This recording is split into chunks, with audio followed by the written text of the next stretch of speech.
My name is Tom King. This is my secret origin at ComicsOnline. You dang nerds.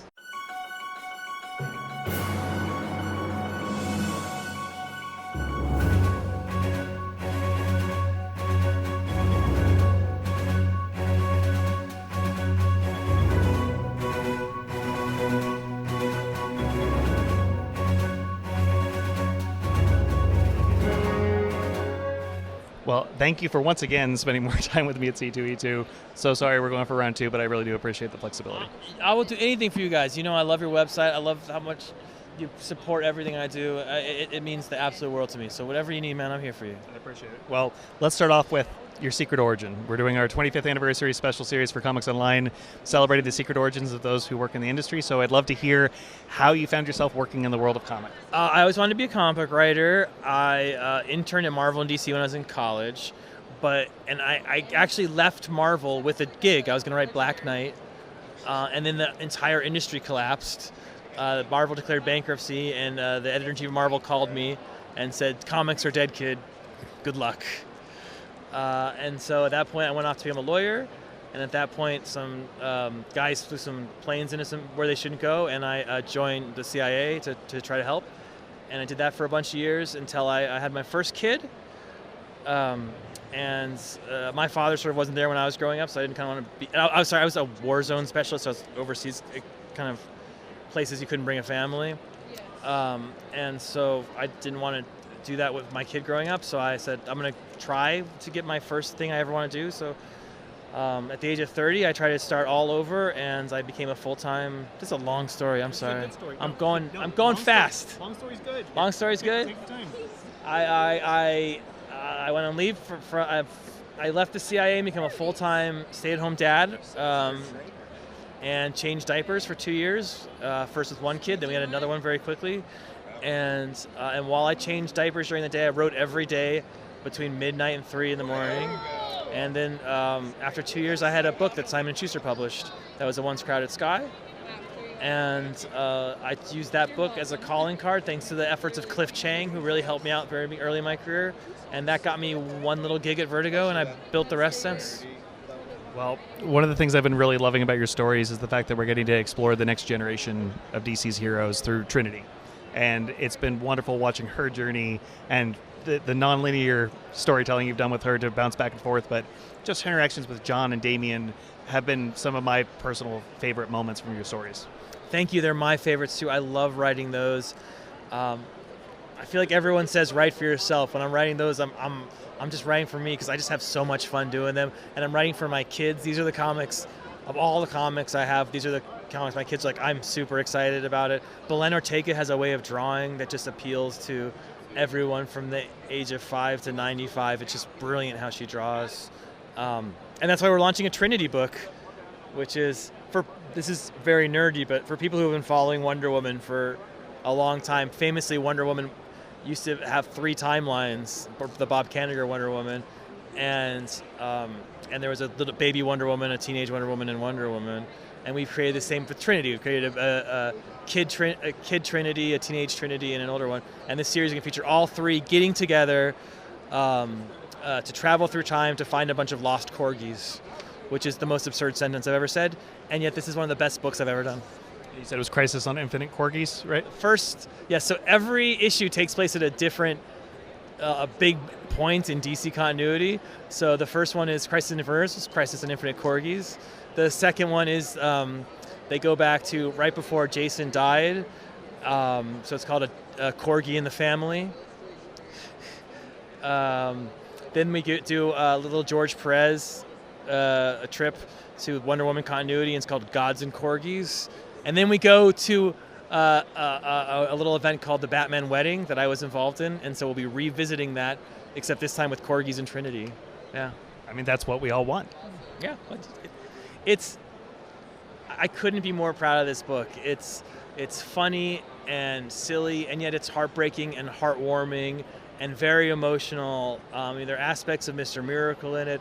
There are aspects of Supergirl in it, and it's all its own thing. Belena is drawing it's made it so beautiful and so kinetic and so funny, and just in tough times, which seems to be a little tough times lately. I think people are looking for a little spark of joy. This is a spark of joy kind of book. Well, I've got to say, I've been reading comics since I was a kid with my dad, and he and I share a pretty massive collection.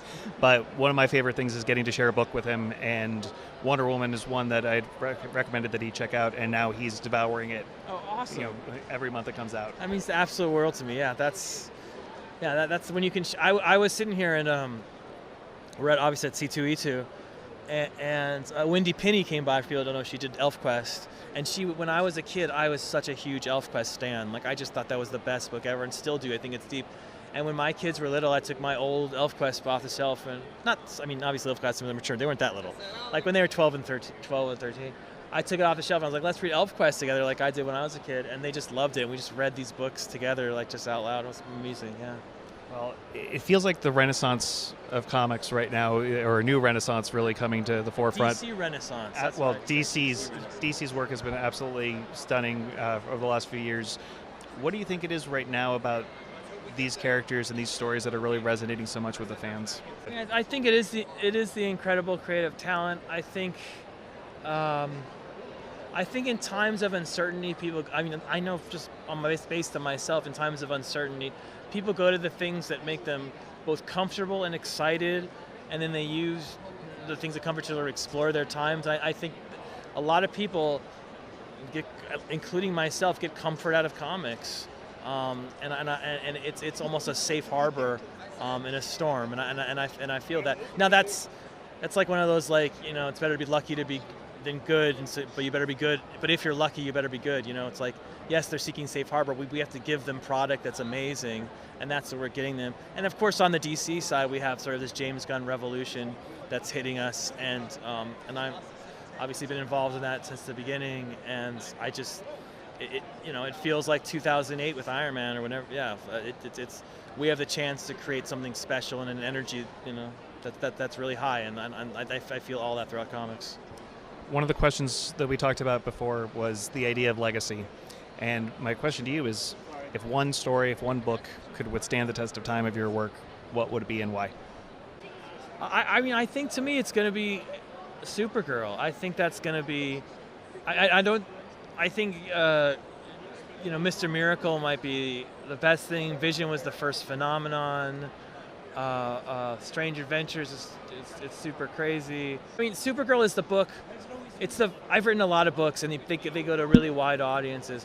But Supergirl is the book you can give to anybody, and they can come into comics, and that means it's going to last. I think to me. I've always wanted to write a book like that, a book like Fables, Why the Last Man, Saga. These kind of books that people can give to their husbands, they can give to their wives, and say, "This is why I love this medium. Come into it." And that's what Supergirl, I think, is. So maybe that's the one that lasts, hopefully. And the movie might help, too. You're allowed to change your answer. I think that's a good change of the answer. Thanks, I appreciate it.